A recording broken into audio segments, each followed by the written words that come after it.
favorite podcast. It's the Five Spot. I'm your host, Donovan McNabb, joined with Armando Segura. Let's dive into it quickly because it seems like every 5 minutes a coach gets fired, he steps down, or they decide to part ways together.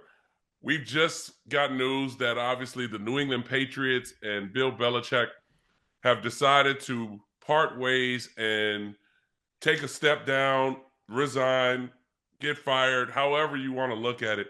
But over the years, obviously, Bill Belichick will be known as the GOAT of the NFL coaching staff. I believe everything that he's accomplished, obviously with Tom Brady in New England, has put him in that position in a lot of people's eyes, including mine. I give much respect in everything that he's accomplished thus far throughout the NFL, obviously going all the way back to when he was with the Giants with Bill Parcells, something that we can keep an eye on because I don't think that he will be done. And then you can look at the college ranks and see Nick Saban deciding to step down, step away, possibly retire at 72 years old, I believe. I mean, he's the GOAT of college football. Everything that he's accomplished at LSU, had a stint in Miami with the Dolphins, then comes back to college football to the Alabama Crimson Tide and continuously winning championships there and deciding to step down away from coaching. We'll dive into that. But let's get back to the NFL with Bill Belichick, Armando. When you heard the news, obviously it was somewhat expected, but what happens now for Bill Belichick and his coaching career? Well, I'm glad you asked me that, Donovan, because you mentioned that he's the GOAT, and I'm not sure that I'm down with that. I mean, look, I get you. He went to 9 Super Bowls. That's a lot. Yeah, I was about to say 9. That's a ton, and he won 6 of them. That's a lot too. Yeah. Yeah, but you see, he never had a perfect season, and Don Shula did. Oh, here we go with the Floridian stuff again. Here we go. And he's chasing Don Shula for most wins all time. And Don Shula has that title right now. And so, look, I'm not going to turn this into a debate of Don Shula versus Bill Belichick. I already forgot the guy's name. Yeah, I know already. No. He is amazing. He is among the greatest of all time. Let's say that, and arguably the greatest of all time. I would argue Don Shula, but that's just me, and billions of other people. But here's the thing. So far, and we are 3 hours as we tape this away from their, press conference with Robert Kraft. So far, man, it has been a classy, I would say, amicable parting. Right. Let's understand this. Bill Belichick didn't want to leave the New England Patriots. Let's say that right there. He didn't want to the point, I'm told, that he was willing to take less power in the personnel department to stay. And they just couldn't figure it out. They couldn't figure out how to make it work. So he's going. He's not going to be traded. And he's going to continue his career, and there are going to be teams that are going to be interested because he's freaking Bill Belichick. You know what? I look in this sense and kind of reflecting, obviously, throughout my career and competing against Bill Belichick, obviously in the Super Bowl, during the regular season, watching the success that they had over in New England with Tom Brady. Let me continue to add that into it. But I think this is one that you brought up, classy. I really and truly respect the way that Bob Kraft and his staff is handling this situation. We've seen so many times where coaches and owners really leave on bad terms. It becomes just a press conference and clear your office and you're done.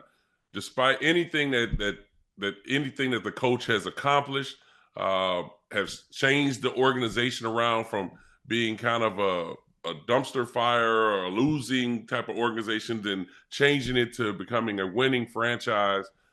Everything that we've seen over, I mean, seemed like a century, like of just winning for the New England Patriots, and deciding to have this press conference together and talk about it. And then you mentioned him not wanting to step down, obviously, and to relinquish a lot of his power. Says a lot about Bill Belichick and the respect that he has. But it was time.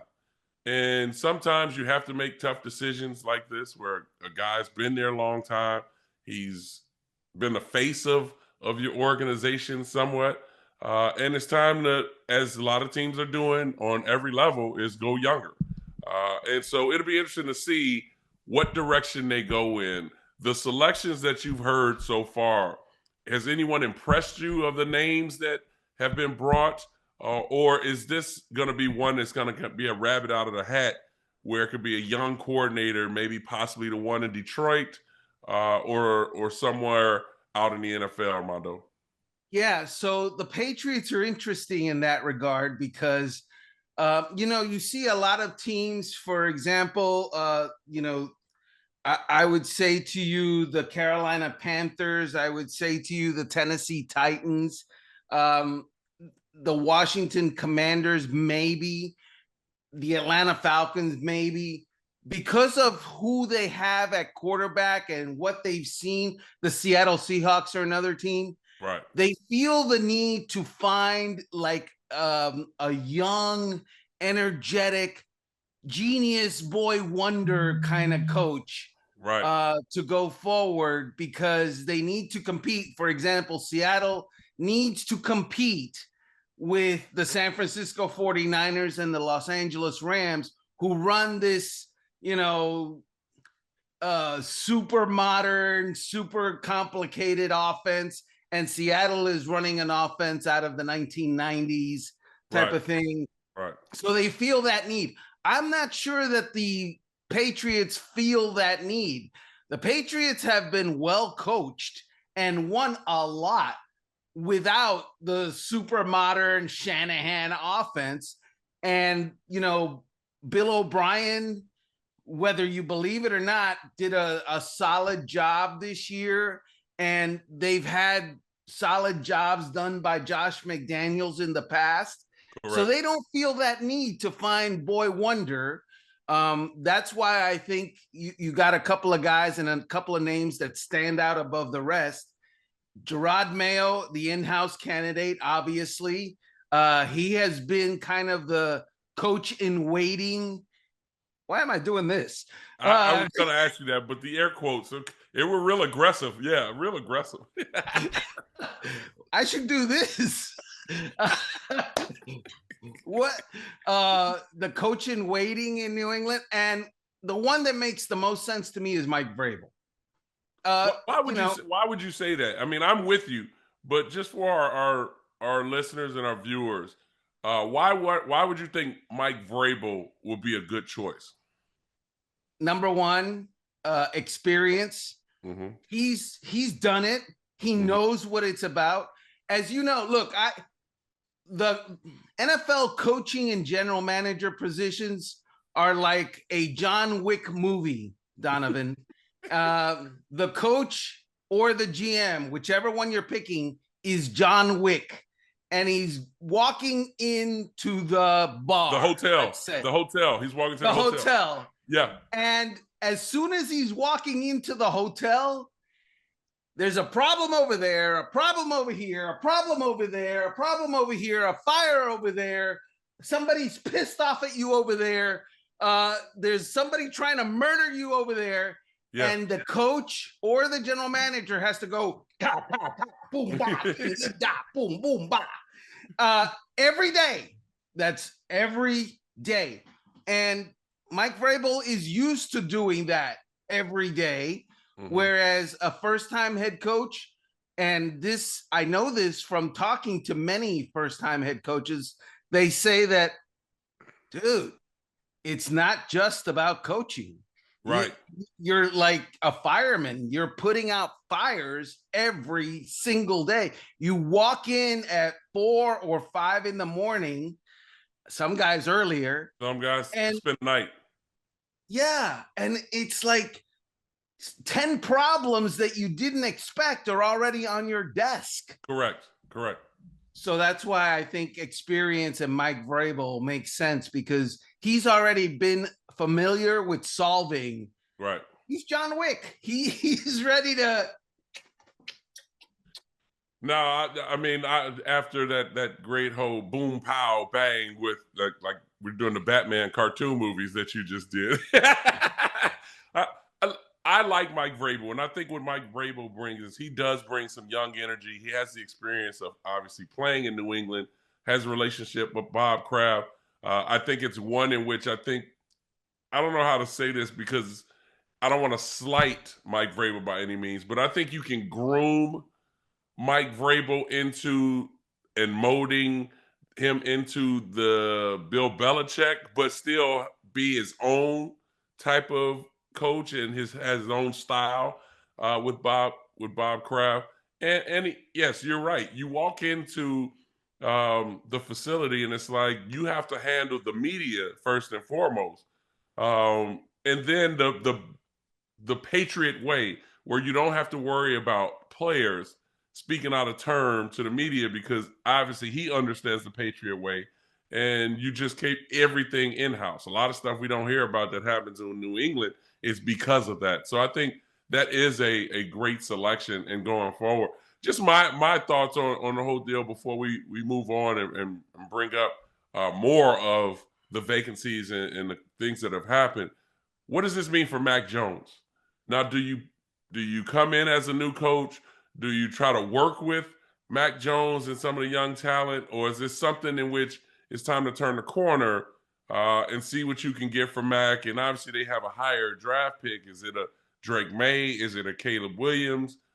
Is it possibly an offensive tackle out of Penn State? Or what direction do you think they go in with Mac Jones?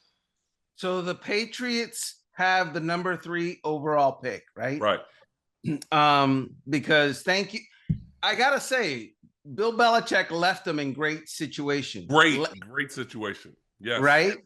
Because they're gonna have $71 million in cap space in the offseason.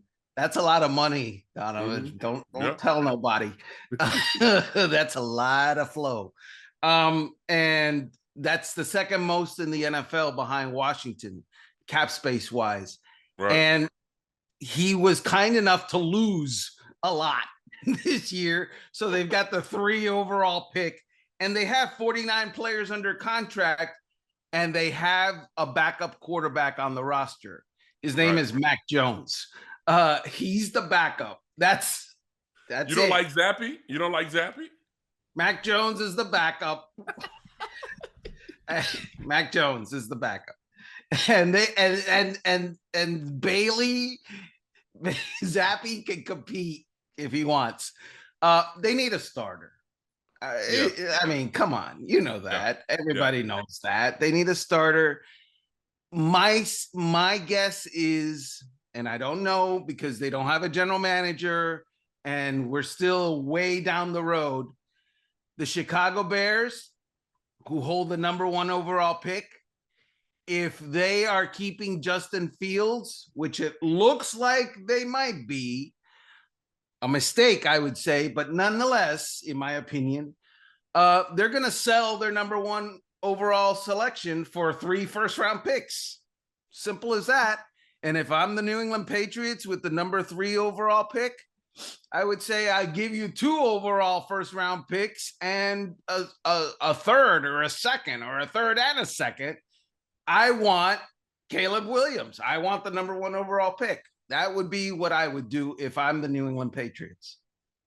To be honest with you, I think they're in great position. I would stay at number 3 because for the Chicago Bears, it's one in which you begin to wonder what decision they make because they've now fired their offensive coordinator in Chicago. The head coach has stayed, and they're still trying to figure out, and the GM has already talked about, waiting to the last hour to decide of what direction they're going to go in with Justin Fields. And I understand that you got to see what you can get from him and who actually will trade for him. For the Chicago Bears, I think what they do is they end up trading that pick, but you're going to have teams that move up in that position, to possibly draft Caleb Williams. Now, I think all in all, I don't think that Caleb Williams would be the guy that they would draft if he's available. I think they would draft May. I think they would draft May, and because he fits what New England likes to do. Unless it's a young coach that comes in and he wants to kind of evolve the New England Patriots way, and it's not so much of drop back, hit your 6 or 8 yard route, hit your 10-yard, 12-yard route, take 2 or 3 shots in the game. That's it. And just be methodical as you move the ball downfield. Now, if he comes in with a mentality like he's trying to push the ball downfield and then have a quarterback that can create with his legs and also who's smart, yes, you go after Caleb Williams. But I don't see Caleb being in a New England Patriots uniform. I just don't. I definitely see May. And it's nothing against Caleb because I think Caleb is the best quarterback coming out.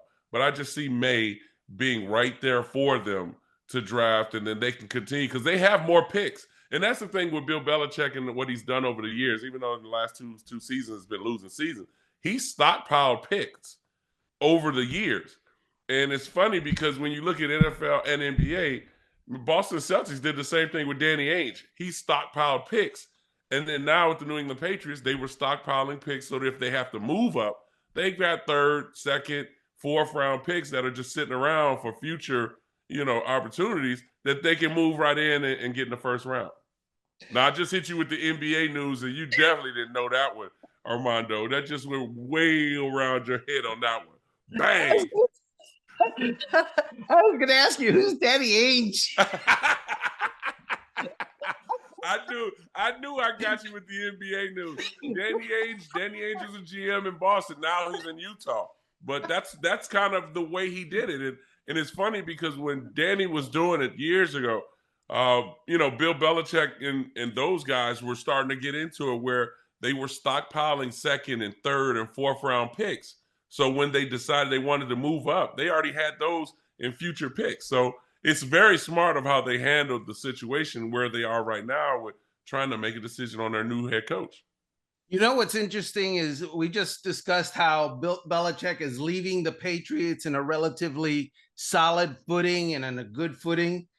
Nick Saban is not leaving Alabama in that great of a footing, I would say to you, because people are already transferring out or decommitting. Excuse me, they're not transferring out yet. They're decommitting. It's coming. It's coming. Right? Well, it's coming. I think I read somewhere, and I have somewhere factoids. It's over like 6 or 8 guys have decommitted already, that I believe. They had a 5-star wide receiver decommit like last night, like 20 minutes after Nick Saban's news came out. Right. And Marlon Humphrey got on his social media. Marlon Humphrey, who played Alabama. Right. And he said he'd be hitting the transfer portal immediately. And so I'm thinking, yeah, Alabama, look, Alabama starts on second base. Okay. Right. Exactly. The coach for Alabama starts on second base. He doesn't get into the batter's box. He's already in second base.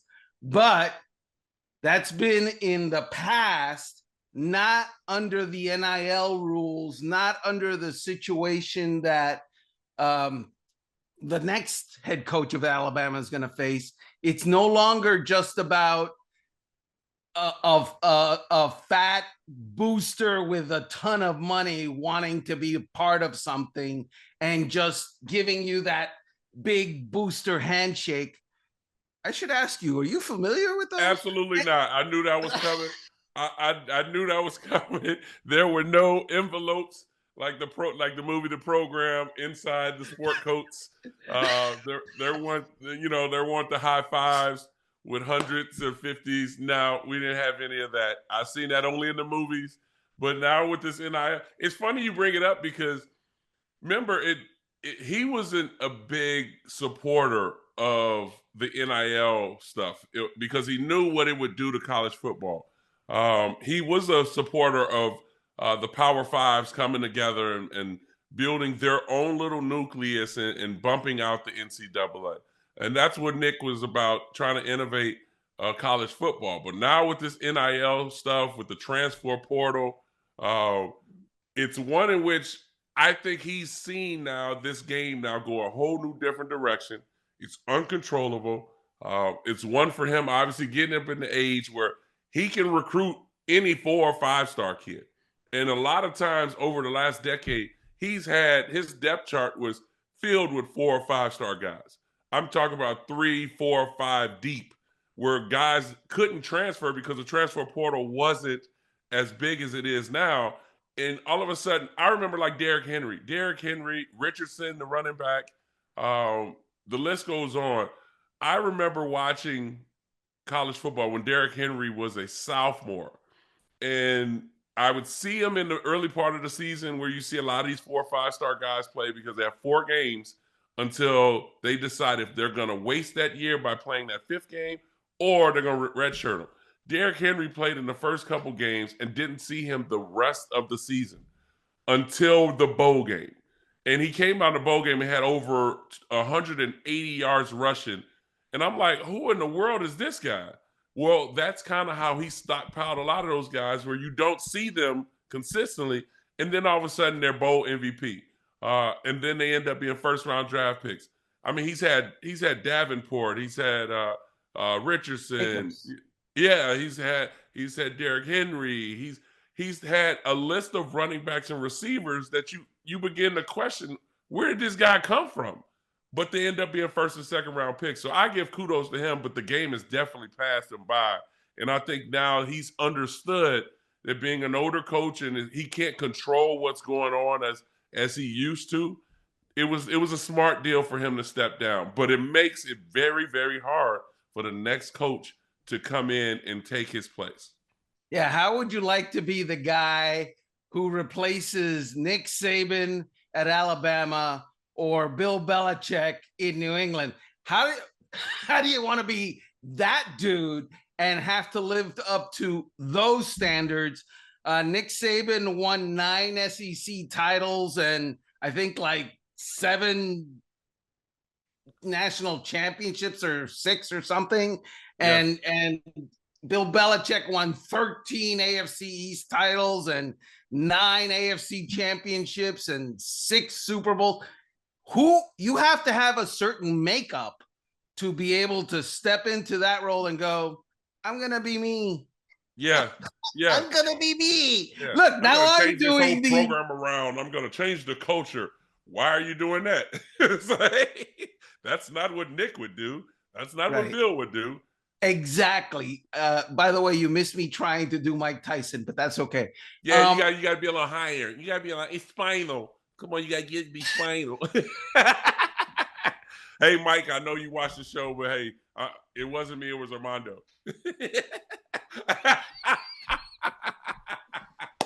I'm not scared of a lot of, men, but yeah, he's one of them. Terrell Suggs would be another one. Those are the 2 I'm afraid of. T Sizzle. He's Arizona. He's out here in Arizona. Yeah, I'm afraid of him. I'd be afraid of him.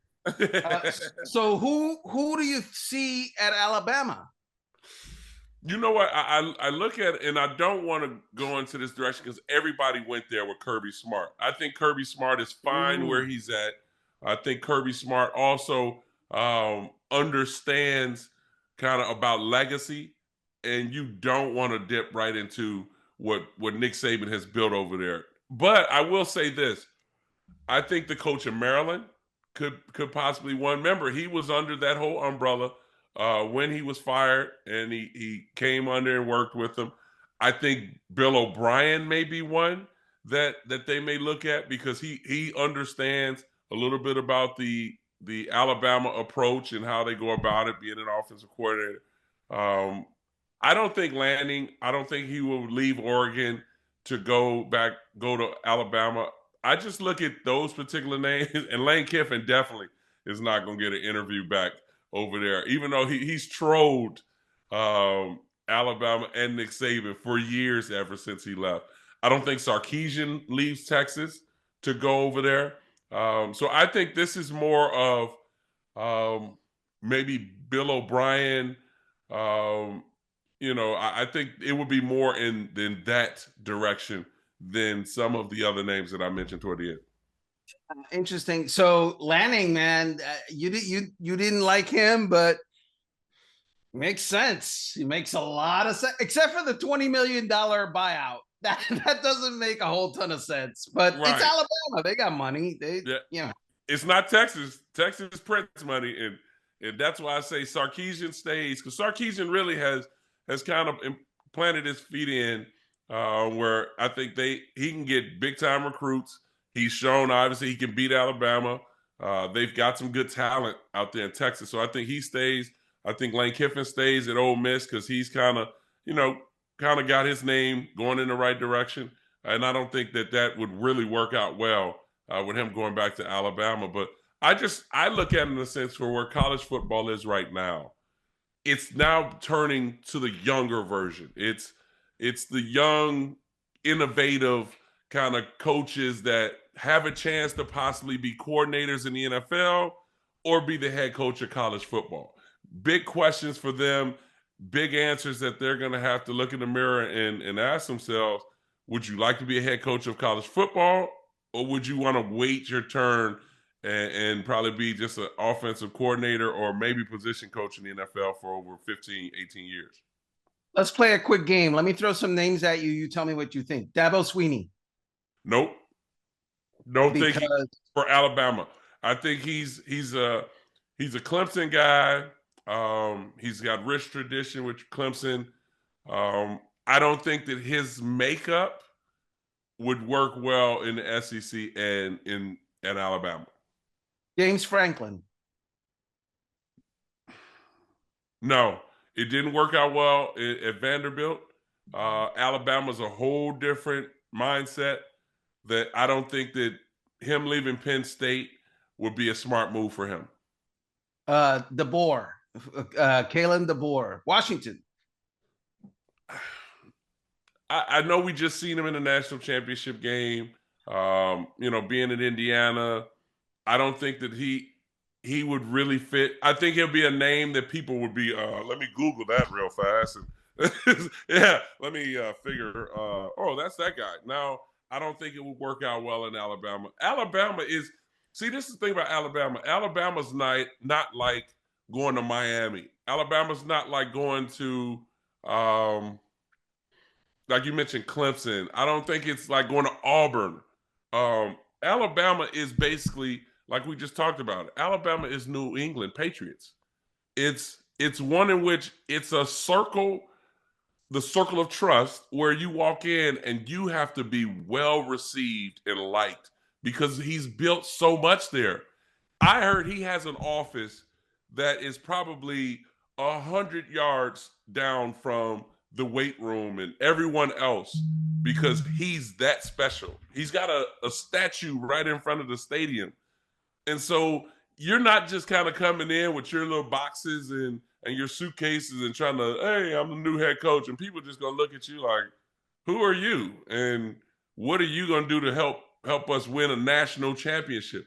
Not have a winning season, but win national championships. And so it's a hard spot to fill. How about Pete Carroll? I mean, both of them are the same age, aren't they? Yeah, but Pete Carroll, man. So Saban retired. Pete Carroll was fired. Mm-hmm. And by the way, it's like Pete Carroll was the biggest news yesterday, and then Saban retired. Yeah, until like 15 minutes later, and suddenly Pete Carroll is Farrah Fawcett Majors. You know the story, right? Yeah. So Farrah Fawcett dies, right? And like an hour later, Michael Jackson dies. Right. Guess who got the headlines? Oh yeah, MJ. MJ. Right.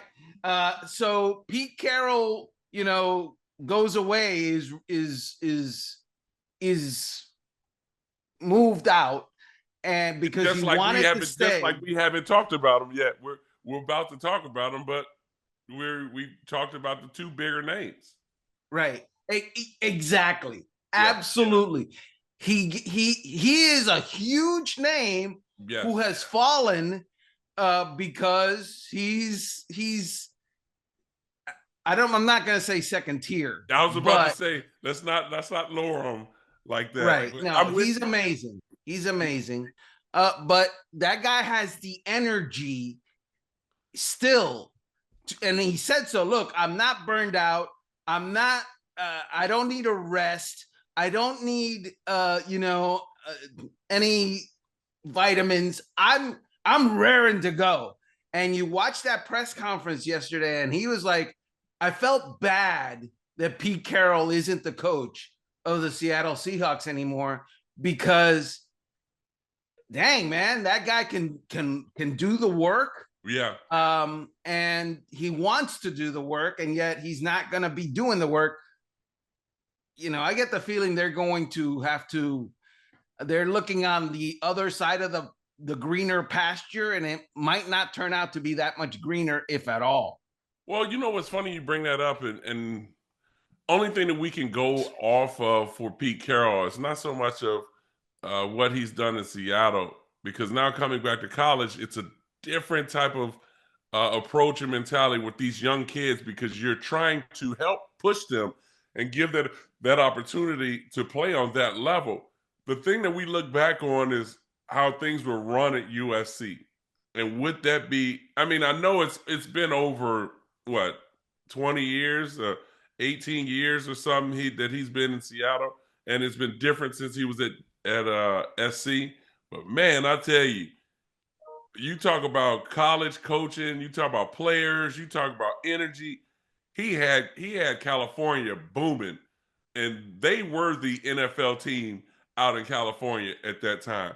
And I understand if he wants to get back in it, and college would be one he would look at. I would say that the question that you brought up, I mean, you got to give him an interview. You have to sit down and talk to him, because think of how people in Alabama, and people in Alabama. I got family in Alabama, in Birmingham, and out there in Montgomery. I just, they would be so excited to have Pete Carroll, a big name, come and become possibly the next head coach in Alabama. Would he want to carry that weight? I don't think so, but he still should be rewarded, if he wants to, of an interview. Yeah, the Pete Carroll situation in Seattle, it's like we were talking about earlier. He got trucked by younger guys running crazy offenses, Right. and he couldn't answer. He couldn't answer with a Legion of Boom defense, Right. and he couldn't answer with an offense that was just as volatile and productive and explosive. He didn't Right. have either one of those two things, and so he's not a mid-tier, but his team's production became mid-tier, 9-8, 8-9, that kind of thing. Second in the division, sometimes Always second, third. Yeah, always third second, in the division. When Sean McVay and Kyle Shanahan are the coaches in your division, you better come up with something that answers. And he hasn't had the answer the last couple of years.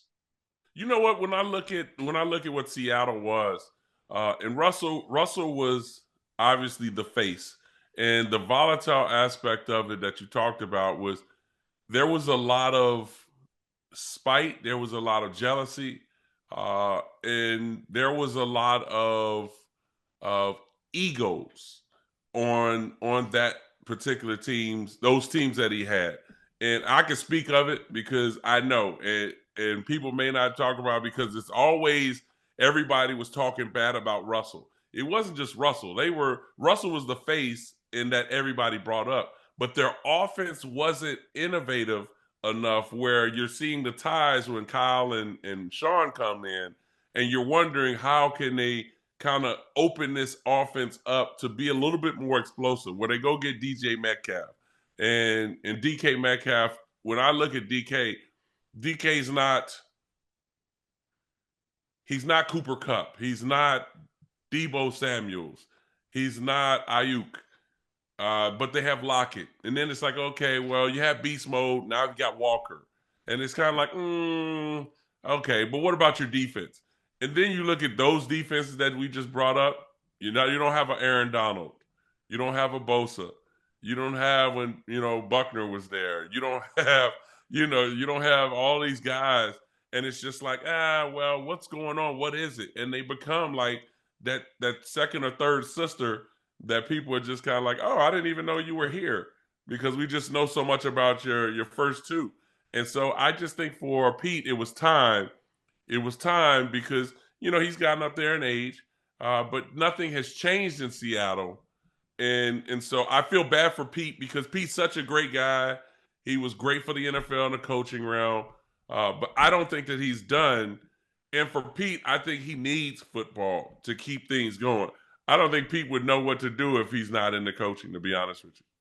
Yeah, and I was laughing because you mentioned Pete Carroll in the context of, and the Seattle Seahawks in the context of the 49ers and the Rams and McVay and Shanahan and the third sister. And I'm thinking the third sister is always like this snaggletooth woman who is like,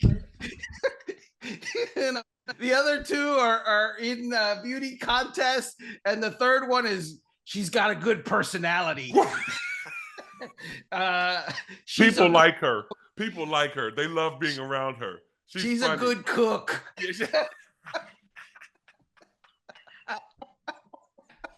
Yeah, right. That's that. But I didn't see. I wasn't gonna go there, but that you did.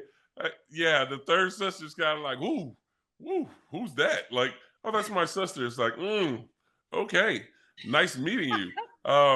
But I would say, I love what Pete Carroll brought to the NFL, and when he had that run, and people look back on, the first thing they always go to is, you should have ran the ball with Marshawn Lynch. Well, there were 8 or 9 people on the line of scrimmage, and you have to throw the football.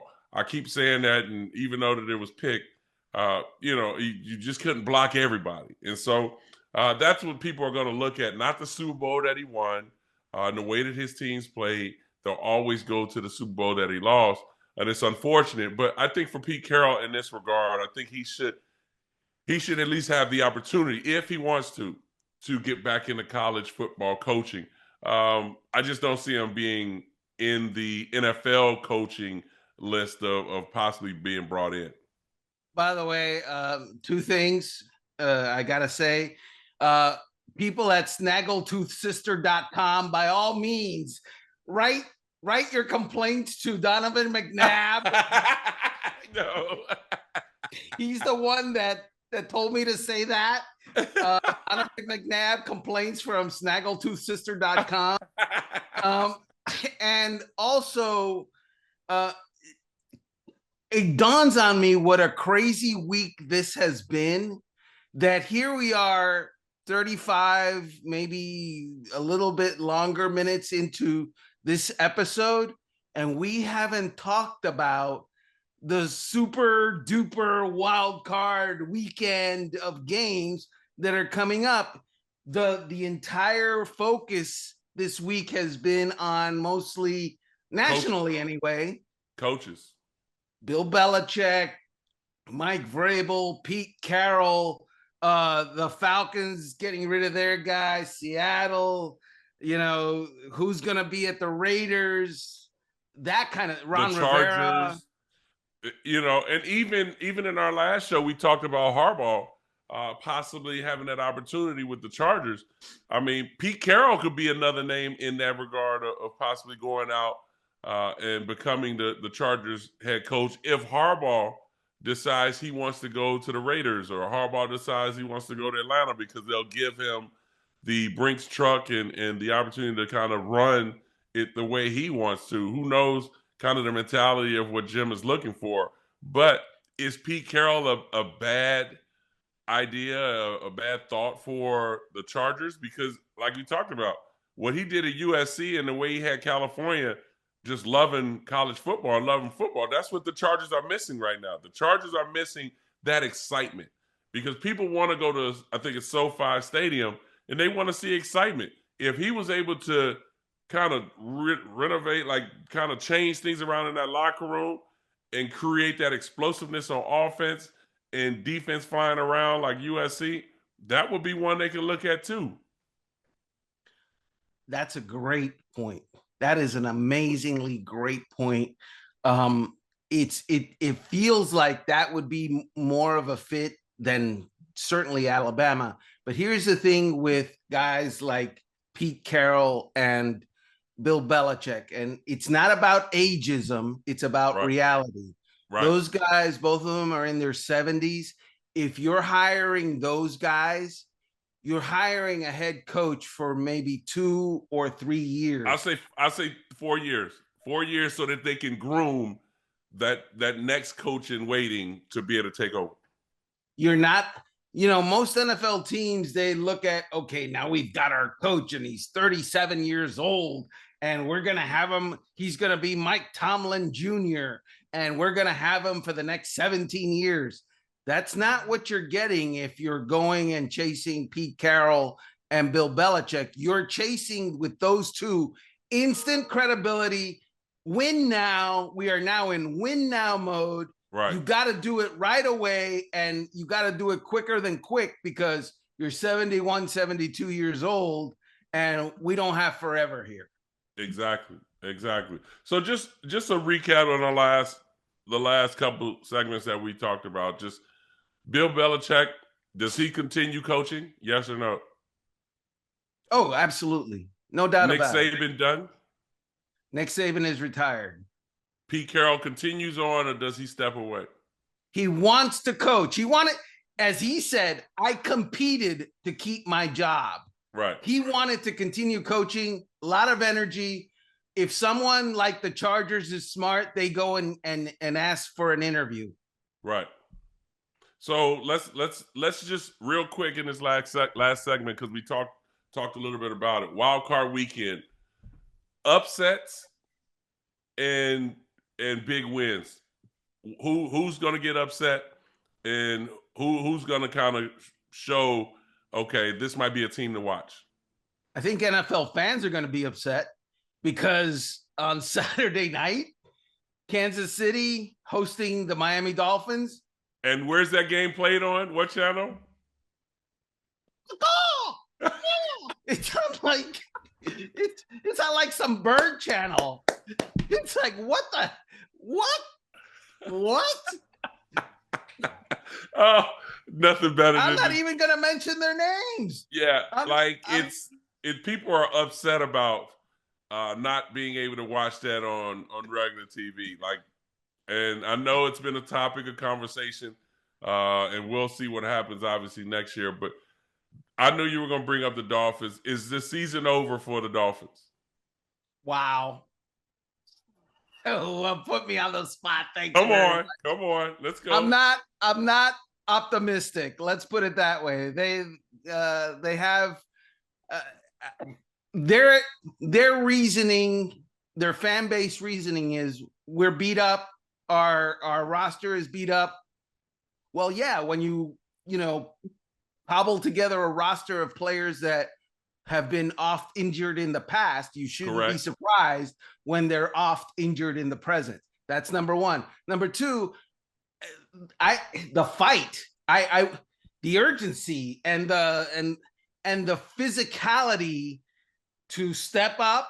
I haven't seen that in that team but one time this year, and that was against the Dallas Cowboys in the final 4 minutes. And that's not enough. You need it 6 or 7 times a year. Okay, I'm gonna pick my upset of this weekend. My upset of this weekend is the Rams over Detroit. I think the Rams beat Detroit. Matthew Stafford throws for 350. Aaron Donald has 2.5 sacks. And Jared Goff turns the ball over 2 times. So you're gonna, and you know what the narrative coming out of that, if that happens, the Rams won the trade again. The Rams traded for Matthew Stafford and gave the Lions Jared Goff and some first round picks. And people will say they've already won the Super Bowl, so they already won the trade. Right. And now they're gonna be what? Pounding on the Lions? Wow, that would be amazing. And then the other game that I think, because it's a remarkable year, I think the Houston Texans beat the Cleveland Browns. I'm actually, I have a hard time with that game because I like the Joe Flacco story. I do too. But I like the CJ Stroud story better. Yes. And he's playing outstanding. I got mad respect for that kid. Mad respect for him. Yeah. Absolutely. So, I mean, do you have an upset? I'm upset that I haven't had breakfast yet. I got some sausages waiting for me. Some sausages? I got some sausages waiting for me. So hurry up and finish this thing up so I can go. Oh, God. We want to thank you for watching us on this show. Armando's got his sausages ready to go. And if you watch the show, you've seen the poo, pow, pang. So we're bringing in old school all over the place. Make sure you tune in, watch the wild card games this weekend. So many big storylines that we'll talk about next week. Join us here Tuesday at the 5 Spot.